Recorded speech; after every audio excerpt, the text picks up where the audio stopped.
Okay, thanks very much. I appreciate it. Great to be here with everyone this morning. Let me just get myself set up here, see if this all works.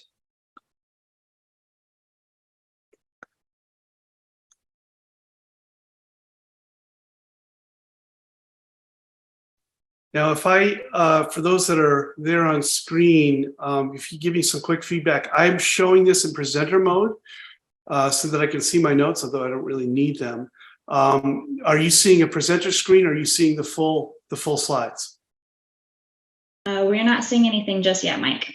Okay, good enough for me. Hold on. Oh, well, it would help if I shared my screen.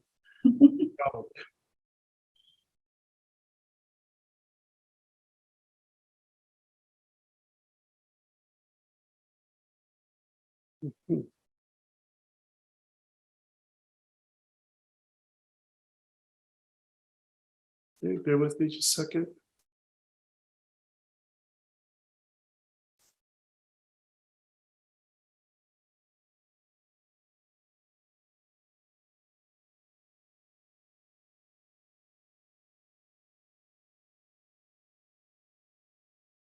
Okay. And I will share my screen. Send video.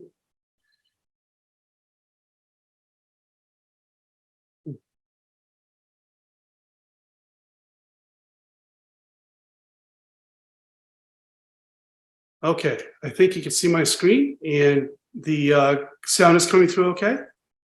Yes, we can see the full PowerPoint if you want to. Yeah, but I'm going to put it into, I think if I try to put it into presenter mode, it's going to go into presenter mode and that's what everyone will see. So I'm just going to put it up like that. Okay. How's that? Perfect. Yep.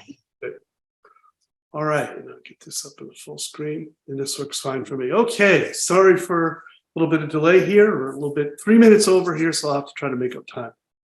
Beyond code and compliance, and our theme today is pivoting to an inclusive organizational culture. So first of all, I want to thank Oklahoma Tech for inviting me to speak.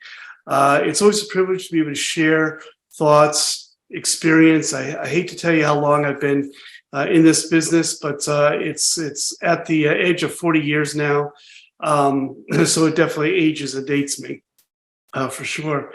But it's always been a remarkable privilege for me to be part of what I believe is the most impactful organization, culture, community of friends and colleagues worldwide. And it's because, well, that's what we're all about, right? We're about an inclusive society. We're about an inclusive environment and atmosphere in all that we do. So much of what I'm going to talk about today will address that. It especially will underscore the notion of what it means to be inclusive within your organization. Now, you can view your organization as something small, maybe just within a home. It could be within your office environment, whether you're in a public or private or setting. It certainly involves what we see and what we've been exposed to over the last 25 years or more in terms of the World Wide Web and the net and the internet and things that have come out of that. And now we continue to see emerging technologies as they play out, providing us more opportunities to engage our friends and colleagues, particularly those who are individuals with disabilities. So an awful lot of what I'm going to discuss today will help an organization to think about where they are in the stream of time. You'll hear me talk about an accessibility maturity continuum. So where is my organization? Where am I today in terms of that continuum? And you'll look at literally specific methods and things to think about, ways to perhaps make adjustments in your organization so that we are more inclusive by nature. So start off here by talking about the foundations of risk. And this is a good first slide because it kind of addresses what we oftentimes are exposed to in terms of the legal landscape and the World Wide Web and the internet and things that are going on. And while we all appreciate how foundation stones generally are there to support us and provide the structural basis for moving forward, oftentimes what we are dealing with are in fact the issues that have more of a negative slant to them. We've created, as was mentioned, the World Wide Web Consortium has pulled together their standards. We have WCAG, the Web Content Accessibility Guidelines are now up to 2.2, and we continue to make progress at that level. And yet we're finding that organizations are still being held legally responsible for their inability, quite often, sometimes ignorance, to meet these standards that we know that have been designed to be more inclusive, to help us to engage more users, especially users with disabilities. But there are other laws that are out there. On the federal state side, we have Section 508, which is an awful lot about procurement, but now procurement is all about IT. And so that gets brought into the discussion. We have international standards. We have the Communication Video and Accessibility Act, the CVAA Act, that also addresses some of the more modern interfaces that we see that we're exposed to today. But the point really here is, why have we, or why does society look at what we hope to grow in terms of the performance and positive aspect of being inclusive? Why do we always look at the risk factors associated with, as an organization, of being accessible? It just kind of puts a negative slant to it.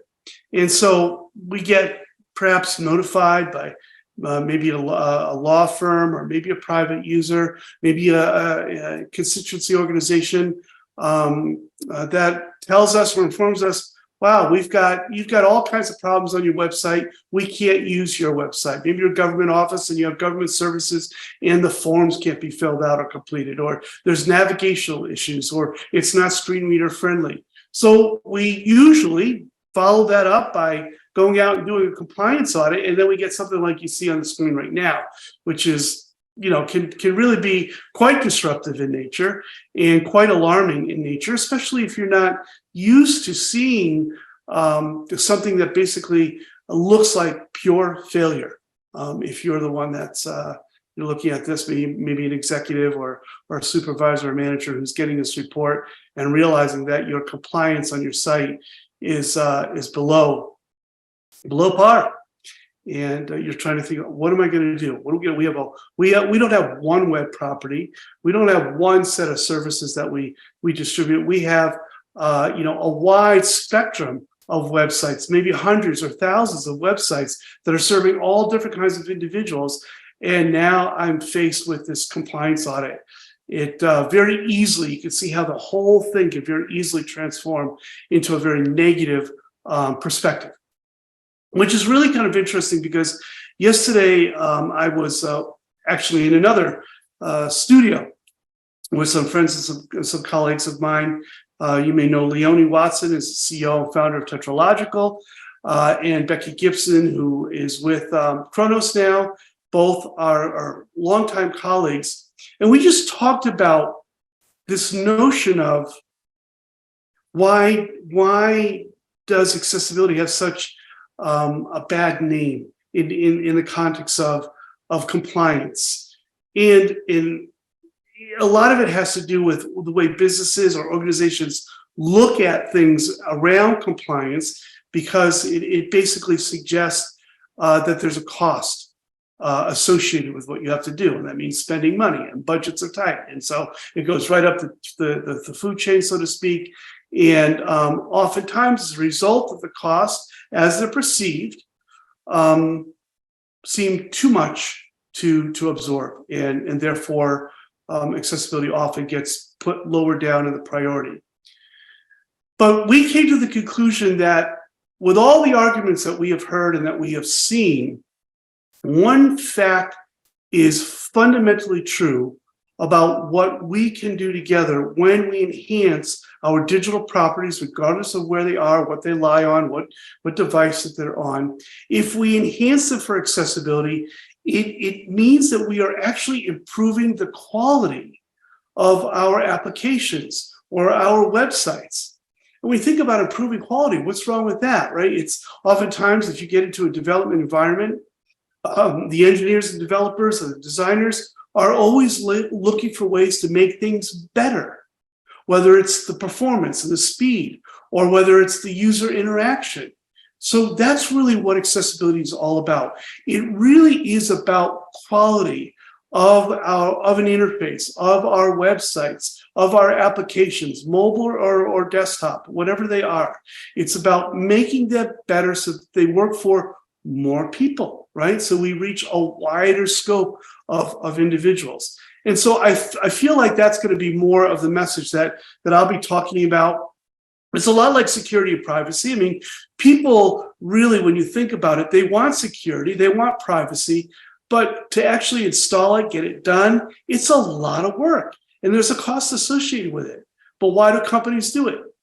Because they want to improve the user experience, because they want to improve the quality of what they're developing and designing. So that's where I think we're going to be headed now over these next few years. That's the message that we want to make sure that we're talking to those that we work with, our colleagues, or those that would perhaps we report to. And that is, in fact, what we're going to be looking at today. We will identify some of the gaps that we see. But think about this question that's on the screen.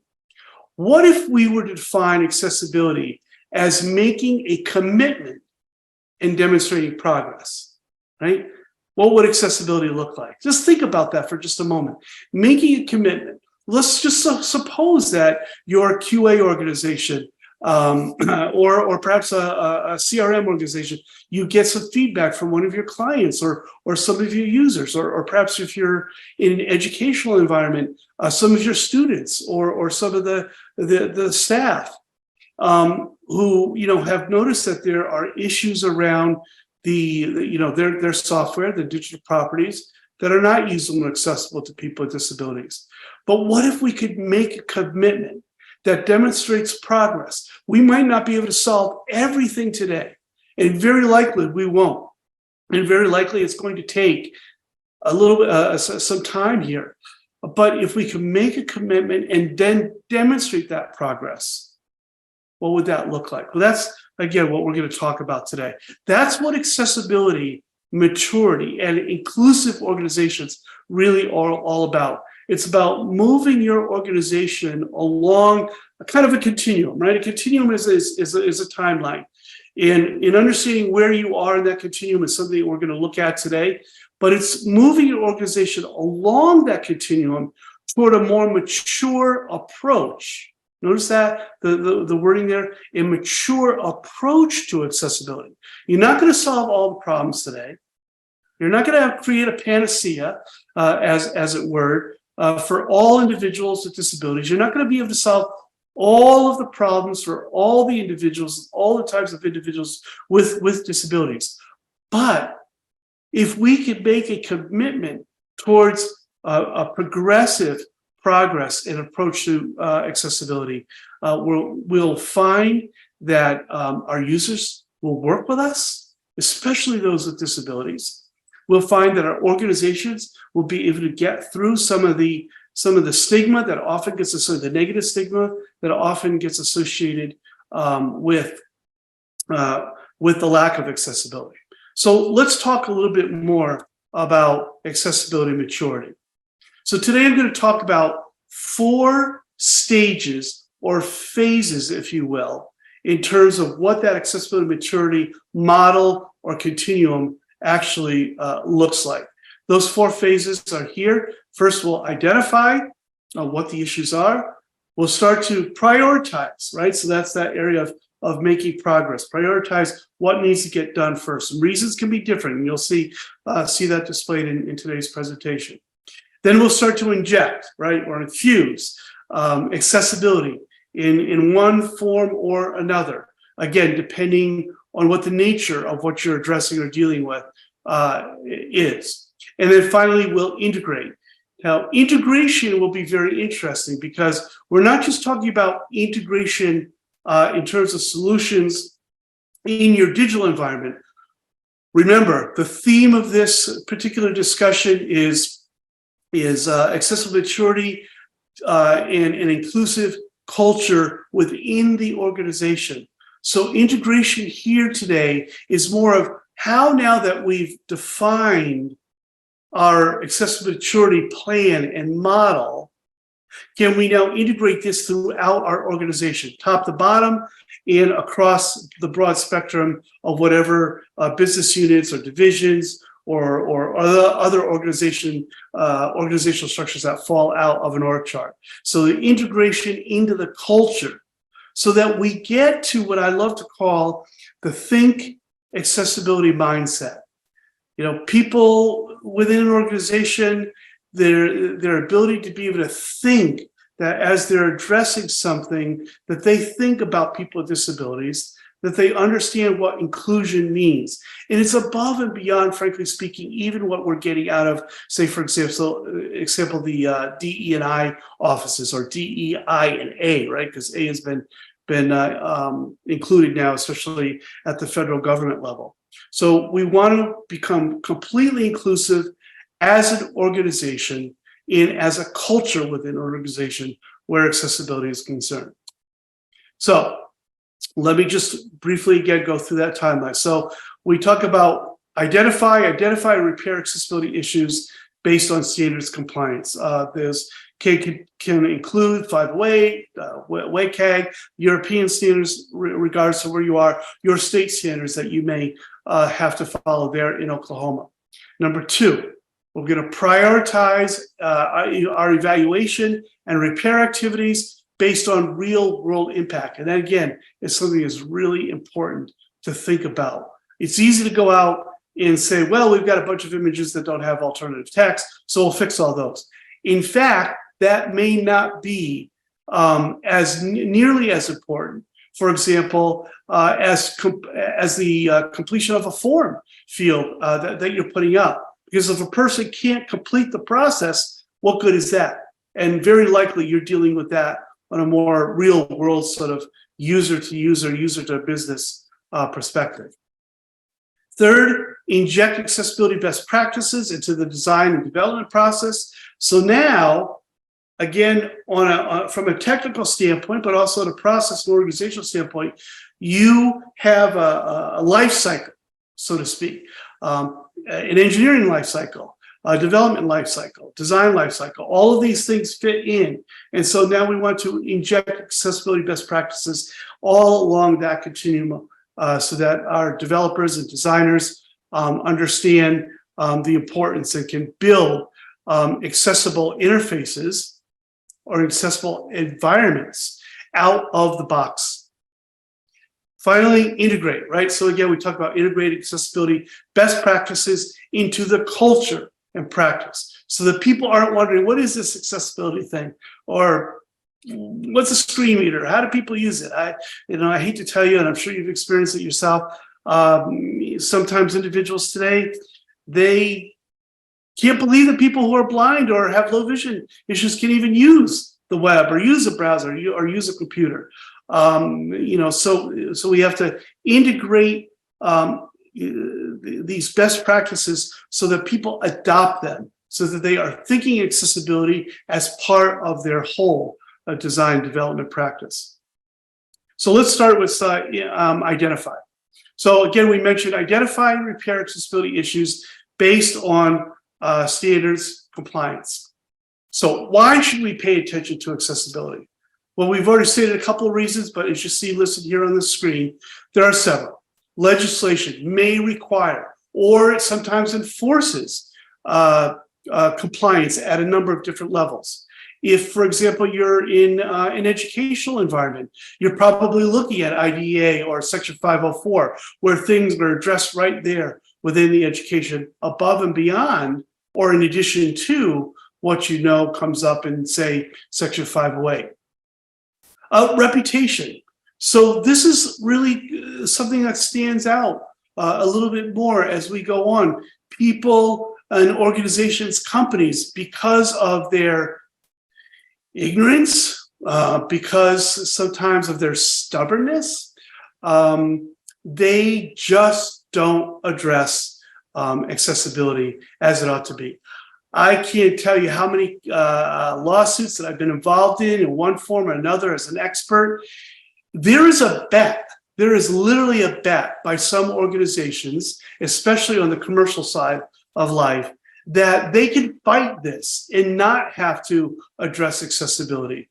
There's a bet that they feel that the cost of fighting is less than the cost of their reputation and the cost of actually implementing accessibility with organizations. This is a bet. Now, you may not have heard it or seen it or experienced it, because very likely it's that those kind of conversations are taking place at a much higher level, at the board level, at the C-suite level, and oftentimes amongst the lawyers that are advising those organizations and how to address them. So reputation comes into play. Business benefit is clearly something that we want organizations to really think about. Again, we talked about the quality of the application, being able to reach more users, being able to interact more with more organizations and assisting and working along with them. There are great benefits and numerous business benefits to paying attention to accessibility. Of course, we improve the UX, or the user experience. User experience almost to a T. If we improve an interface so that it's usable and accessible. And those are two words you need to keep in mind. They are not interchangeable, they're complementary, okay? So because you're usable doesn't mean you're accessible, and because you're accessible doesn't mean you're usable. Those two things work together. So again, as we're talking today, please keep in mind, sometimes I might just use the phrase accessibility, but it's usable and accessible. This became the fundamental underlying theme of the last Section 508 committee that I had the privilege of co-chairing along with my friend Jim Tobias. Usability and accessibility together. Accessibility basically says this thing will work correctly with the assistive technologies that people with disabilities use to interact with. But that doesn't make it usable. And I'm sure you've experienced that. You perhaps, if you're a screen reader user, or watch someone with a screen magnifier, or watch an individual who's watching captioning on the screen, for example. And sometimes the placement or the color coordination, color contrast is not right. So the captioning is there. Well, that makes it accessible, so to speak, but is it really usable? So we want to improve the UX. And when we do improve the UX, be assured that you're improving it, excuse me, for all people. You may not know that, in fact, for years, and as far as I know, they still do this, that the Department of Defense, led years ago by Dinah Cohen, often engaged users with disabilities as a means of testing things that they were developing for the military, by testing situations involving people with disabilities first. And then they would design to ensure that a user without a disability, or a person or military personnel, could interact with their interface. This was all about improving the US. And then, of course, we get user demand. So these are good reasons for paying attention to accessibility. What activities does that involve? Again, we're at the identification stage. Well, they're numerous. We have to identify a methodology. We may have to identify certain samples to test. Like oftentimes you get web pages, some work, some don't. Or sometimes you need to just take a sampling of your entire web environment or your software environment, those that are most often used by users, and use those as a representative sampling. It could be the users themselves. You need to test those samples against the standards, see how you measure up write up the issues, whether you use a bug reporting system or you literally just take notes down on pen and paper. But write up those issues, then test, code, test, and recommend code fixes as you report back. The deliverables too are numerous. It could be an audit. Sometimes you may have seen an audit that comes in a spreadsheet. Sometimes it might be a bug report. There are all kinds of different systems and ways. There are tools out there. We know of validation services that are out there that allow us to collect and get a report on the audit results. You're pulling together a common issues report. Why a common issues report? Well, it may be that you have 6,000 images without alt text, but they're all on one page, as opposed to 6,000 images without alt text on across a wide spectrum of web pages. So getting those common issues will also allow you to start to prioritize what's important. So pulling those together. Accessibility documentation. The federal government has the VPAD, or they've got the new quality assurance ACR reports, right? We always recommend that whatever kind of report you put together something that is in-depth, something that is explanatory, something that is relatively written, easy to understand language, but something that really gets to the root and the heart of the problems. Just putting together a one-sheet checklist of things that, well, we don't have all, we need to fix our images, we need to fix our forms, we need to fix our tables, we need to we need to embed ARIA into it. That's not going to be good enough. So we want to focus on good, solid, foundational documentation. Ideally, we start looking at our customer service aspect of our environment, and we get involved with help desk supports, and we provide them with materials. And then also we can work on developing remediation support. This leads to a number of different insights that are gained. First of all, we start to monitor and measure the frequency and the distribution of the issues. We can also start to estimate the impact, right? The effort that will be involved in the remediation of those issues, or the enhancing of whatever it is at that particular time that you're dealing with that is creating a barrier, creating something that is causing interaction not to work for a person with a disability who's using assistive technology. It very likely will give us insight into our design and some of our code changes to repair and enhance them, into our libraries of code, into our off-the-shelf code packages that we have, so we can enhance the software out-of-the-box controls and things of that nature. If you're a software developer, you know what I'm talking about at that level. Fix those libraries so those libraries are used to develop other things. Well, now if you enhance them with accessibility, then as that code is grabbed, it's always fixed. So now you've not only fixed your immediate issue, but you are able to fix everything ongoing. Everything new, so to speak, is usable and accessible.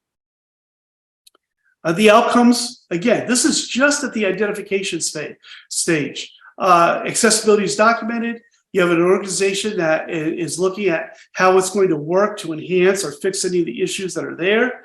And you have an organization that engages perhaps an outside expert or outside consultancy to kind of be a third-party tester, to retest and then do whatever revision. There are a number of those organizations that are out there, but generally speaking, they're made up of folks who are experts in this area.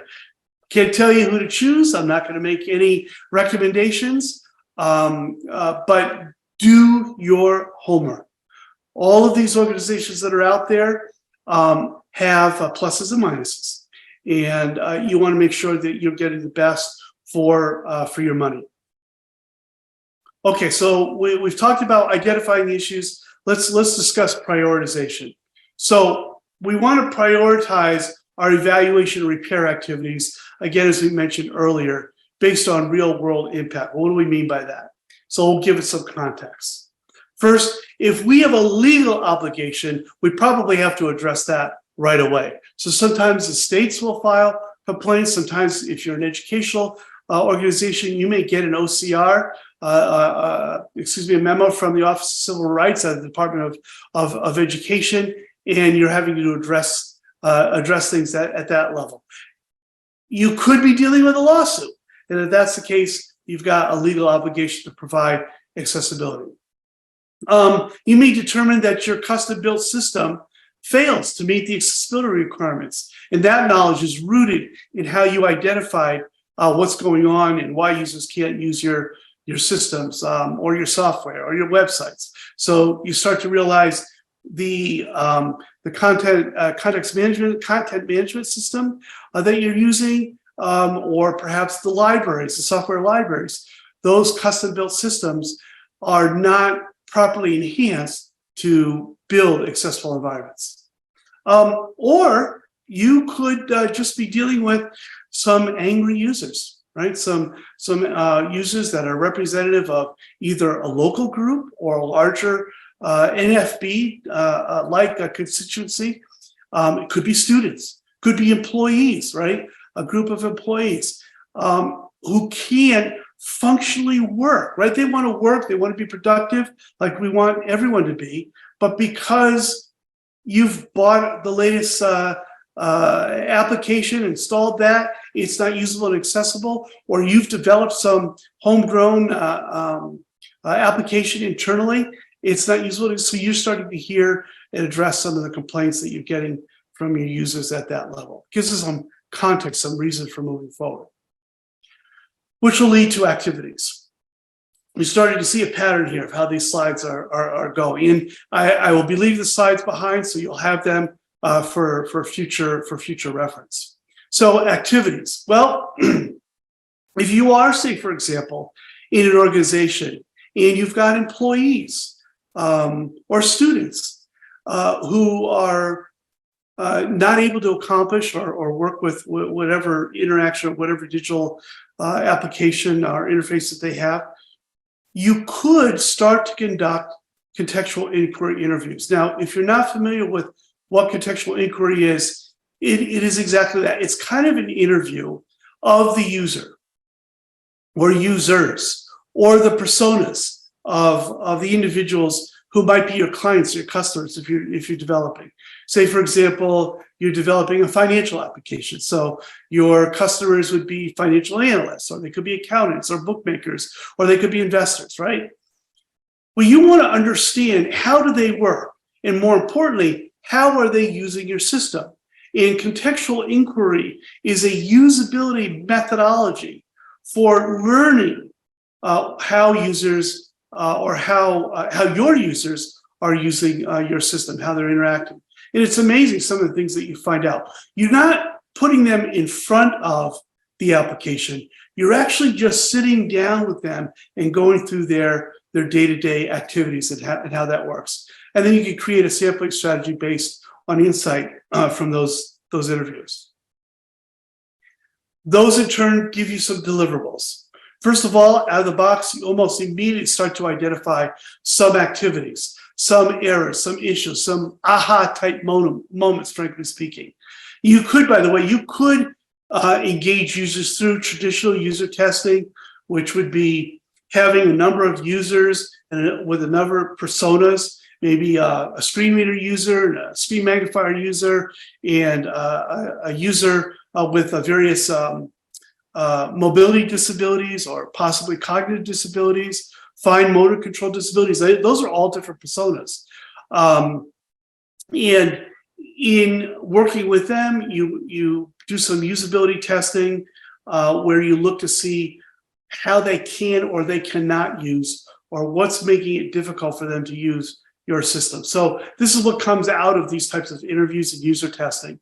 You start to identify activities that you can do over and above. You start to build a task-based sampling. So now you can start to develop stronger workflows, and you also get first-person perspectives. So now, if, for example, you were taking these findings, pulling together a report that needs to go up to senior management or higher, you could not only just say, here are the problems, but in fact, here are real world experiences of our users or our students or our employees.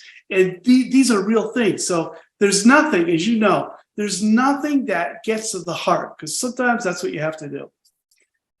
Nothing gets to the root of the heart, root of the matter, than touching someone and letting you observe someone else's experience. And so we really recommend user testing, and particularly involving our friends and colleagues and users with disabilities. We gain a number of insights as we start to move forward here. We're moving along that continuing. We start to identify real issues that are encountered by people with disabilities. And we also find accessibility issues that weren't surfaced in standards review. That's because of, again, we said you need to engage these two practices, right? These two methodologies, so to speak, accessibility on the right, usability on the left, move them and mesh them together. When you combine them together, they complement one another, and invariably, you'll find that you'll see issues, especially around user experience, that would not have otherwise come up in a traditional standards review, where you're just going by and basically code review, does it do this, does it do that? That's why it's so critical to get users with disabilities involved in the process. That's where we really gain the best insight. So outcomes, it encourages partnerships, right, with user groups to improve accessibility. How many times have you been involved and you realize maybe in a larger organization where you've got several channels and folks who, as it turns out, are working for the same reason, same motivation on accessibility, you start to build user groups around that. You start to build user groups involving users themselves with disabilities, employees with disabilities, and that's a great thing. Another outcome is that, again, as again, I've underscored many times, you start to focus on real issues that impact the stakeholders. So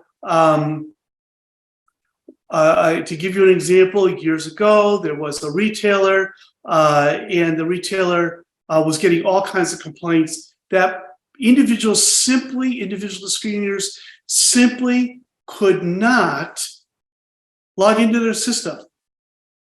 And so the stakeholders, the engineering managers, the product managers said, well, okay, but the blind and visually impaired only make up a very small part of our customer base. Well, the fact of the matter is they don't really know that. So they were off base there. But here was an interesting thing, a study that we did.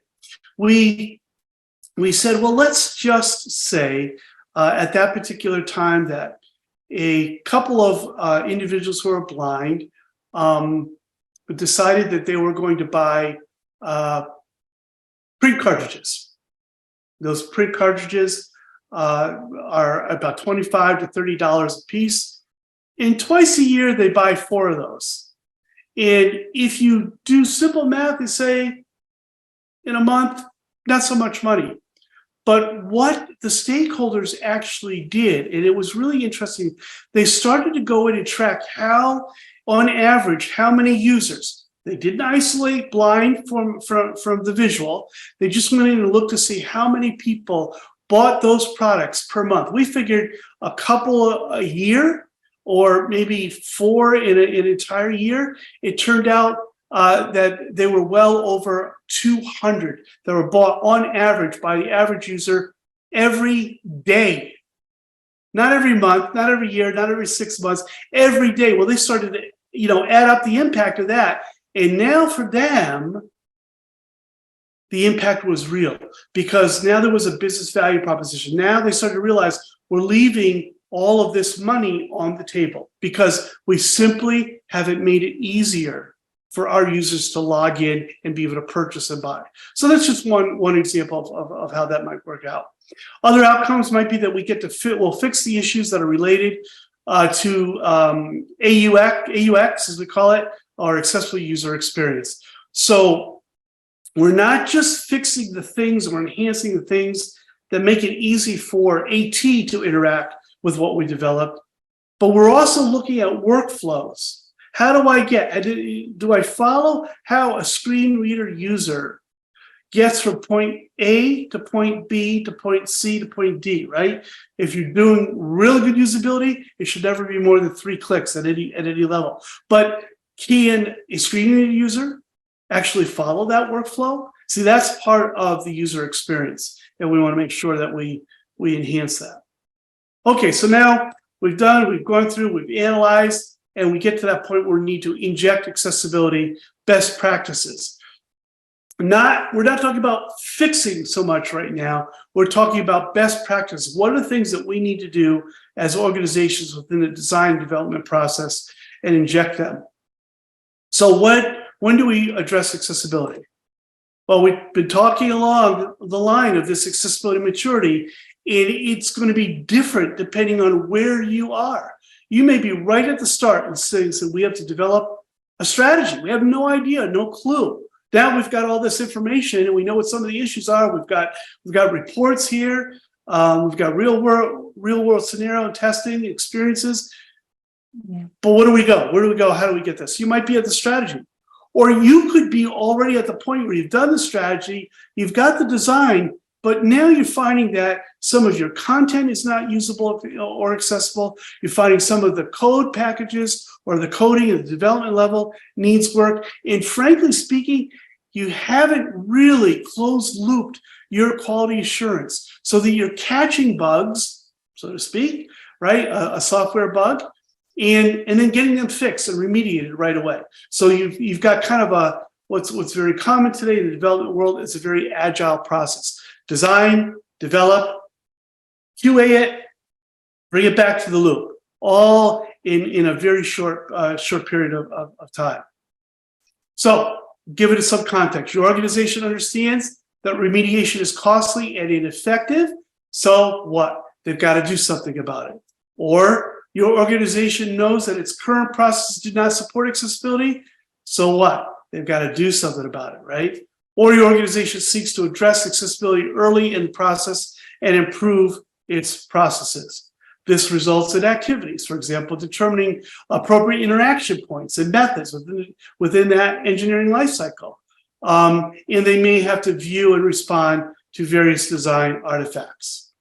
This results in a number of different deliverables, user stories to help guide your design and UX people, design reviews, which means you're going through workflow and wireframes, style guides.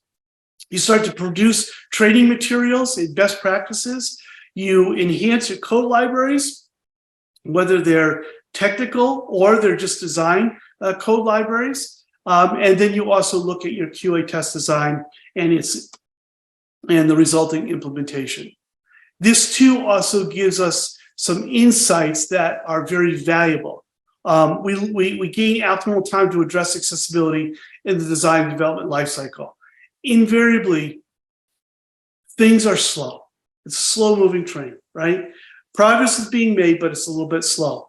But with time, because it's built into the culture of your organization, in whether it's engineering, development, user experience, sales, executives, once this becomes part of your culture, especially around the design and development lifecycle, the timeline to fix or to enhance shortens measurably. Then you start to realize that there are roles and responsibilities with respect to accessibility. So you start to identify who's responsible for what, who makes the decisions, who are the worker bees, so to speak, to get things done at that level. And then that also helps us gauge and enhance some of more effective ways of communicating the accessibility knowledge. Sometimes, like I said earlier, sometimes it's a matter of putting stakeholders in front and let them watch and experience how difficult it is for a user with a disability to watch their video streams because they don't have captioning or because the player is not usable or accessible to a screen reader. All of those things, let them feel that pain, right? That's what empathy is all about. That's what empathic design is all about. Feel the pain and then start making measurable decisions that result in accessibility outcomes. So Speaking of outcomes, they address accessibility issues during the design and development process rather than waiting for someone to report the bug or to file a lawsuit to tell you that something's wrong. You're getting ahead of the game, right? And now you're also building internal capacity.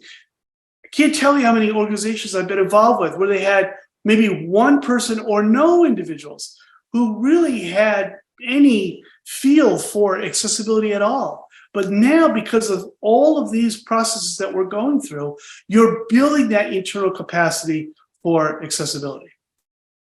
So let's go to our last phase. Integrate accessibility best practices into the culture and practice of your organization. So to give you some context, advocacy groups make a complaint to your organization about digital accessibility and no one's hearing it, right? It's all new. The organization determines it can't fix all of its IT services. So what do? Or your organization understands it must fix culture and process response. That's the more proactive mindset. And again, we run into organizations that will come to us and they'll say, hey, we know we've got some issues to work with, but we're not sure how to tackle it. So all of this gives us context for action. Resulting in activities, maybe you perform a gap analysis to understand what the current state of your organization and accessibility is. That will help you to build an understanding of what you'd like to see your future state be, right? You assess the gaps between the current and the future state, and then you develop and design a plan for moving forward. That gives you what we talk about here on the screen: deliverables, a roadmap, a strategy, most importantly, a commitment to working together as an ongoing partnership or as an organization, a commitment to progress together. It results in, comes up with a number of details, clearly defining what the future state of your organization should be. You look at your assets and opportunities, you examine the challenges and the barriers, and now you start to develop a roadmap towards accessibility in practice, and then the supporting information and applicable policies in your organization. And remember, when you do it at the organization level, it means you want to communicate that to everyone within the organization. This is now tends to be one of the big responsibilities of the DE&I officers, right? Is that they're trying to communicate inclusion throughout the organization. The insights that are gained, perceptions of accessibility and responsibility within an organization. We start to see who is responsible. We start to realize perhaps maybe this is my responsibility and I should be the one stepping forward. We gain some insight into our governance requirements to advance an integration agenda. So again, we're talking about plans at the strategic level that eventually we can move forward with and execute upon. And we start to develop requirements for activities for change. Outcomes: your organization makes a visible commitment to providing accessible IT services, right? And communicates that commitment. Your organization embarks on an initiative to address shortcomings in existing services. You get some quick wins, right? You go for the low hanging fruit, nothing wrong with that. Get some quick wins, build some positivity into your organization, and get everybody involved, right? And then you start to build an organization that establishes clear and effective policy and processes to support accessibility in whatever new services, IT services, or whether it's just your web environment or your applications. Maybe it's none of those things. Maybe it has nothing to do with IT. Maybe it simply has to do with an organization adopting an accessibility mindset to accommodate employees or students and staff with disabilities. I found organizations that are still working on ADA compliance because things like bathrooms or office spaces or doors are not accessible to those users. Or again, they're IT. These are the kind of things that we want as an organization to establish and process. So let's go back, ask that question. Where is your organization currently? Are you at the identify stage, the prioritization stage? Do you need to inject more in terms of your policies, or do you need to integrate at a cultural organization? Hey, Accessibility. sorry, Mike. I'm sorry to Yeah. interrupt. This is Lissa. Yeah. I want to let you know we are kind of at time, so if you don't mind kind of wrapping, we only have one question. So if you want to make a point and go on, that's great. Thank you. Thanks, Alyssa. Listen, I'll do that right now. So again, we want to make a commitment to accessibility. We want to establish accessibility as a baseline and track its progress. Number of activities that are involved there, including fostering a community practice. I'm going to just work more towards the conclusion here. People working together, committed to making progress and targeting success. We want to make it a focus on lasting change. So think about these questions. What if we prioritize people with disabilities when we make design decisions, right? We focus on people with disabilities, we come out with a number of great outcomes. What if accessibility was integrated into training and education programs that we have that exist now? We get a number of positive outcomes in terms of our accessibility education. What if accessibility investment was for new products rather than fixing existing ones?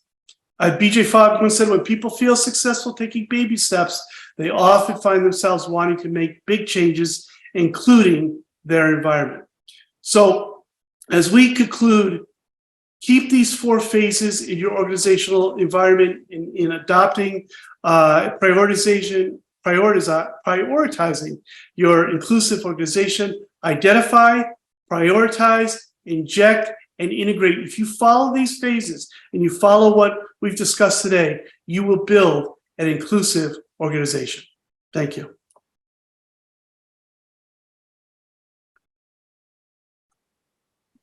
Okay. Hello, everybody. I'm Adam with Oklahoma Able Tech, and we unfortunately, I don't think we're going to have a whole lot of time for this Q&A session right now. We want to give everybody a chance to go ahead and take a break.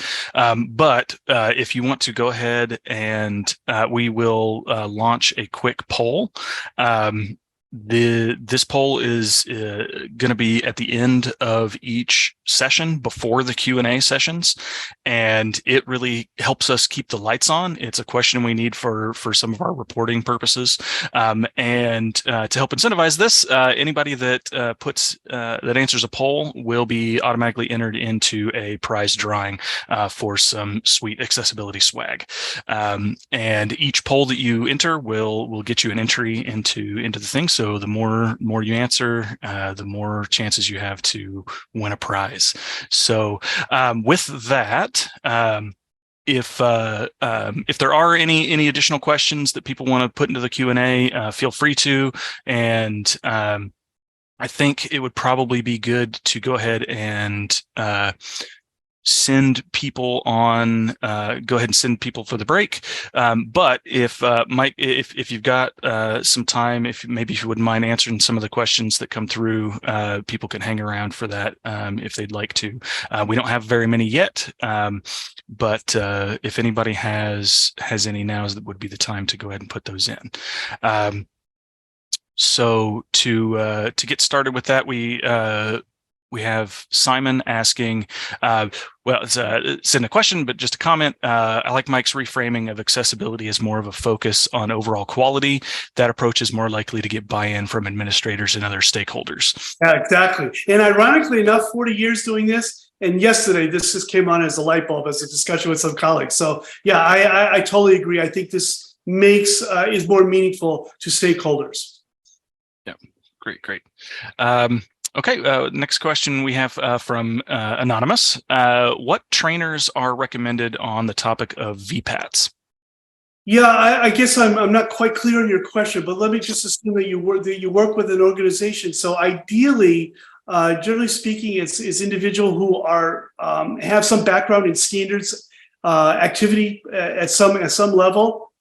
Can I tell you, it's not the salespeople, it's not the marketing people, because they'll look at the whole purpose of VPAT is kind of a quality assurance report to report on the state of whatever it is that you've designed or developed. or you're selling, and salespeople, marketing people, they're going to say, "Oh yeah, we've got our 1965 Volkswagen is really a BMW in disguise," right? So you want people who are standards aware, experts, and probably your quality assurance people filling those out, and then get a tech writer involved there to make sure that the writing is clear and whatnot. Great. We have another anonymous question. To what extent are you seeing accessibility incorporated into corporate DEI messaging, training, and programming? Great, another great question. So definitely on the uprise, so to speak, but I don't hear enough of it. I think folks at the C level are still really heavily invested in diversity as a whole. And while they see people with disabilities, the accessibility aspect of that it tends not to be part of that messaging. I just came out of an organization that will remain nameless or to protect the guilty, but literally they did almost nothing in the accessibility level, and then they laid off their DE&I officers. So there's a lot of work that has to be done. Great. Okay, I think we'll end with this last question here from Natasha. It's just a comment. I can see it right up here. Yeah, okay. Thank you very much, Natasha. And I agree. Remember, usability and accessibility, they work hand in hand. They don't work exclusively if you're involved with people with disabilities. They got to work together. Okay, great.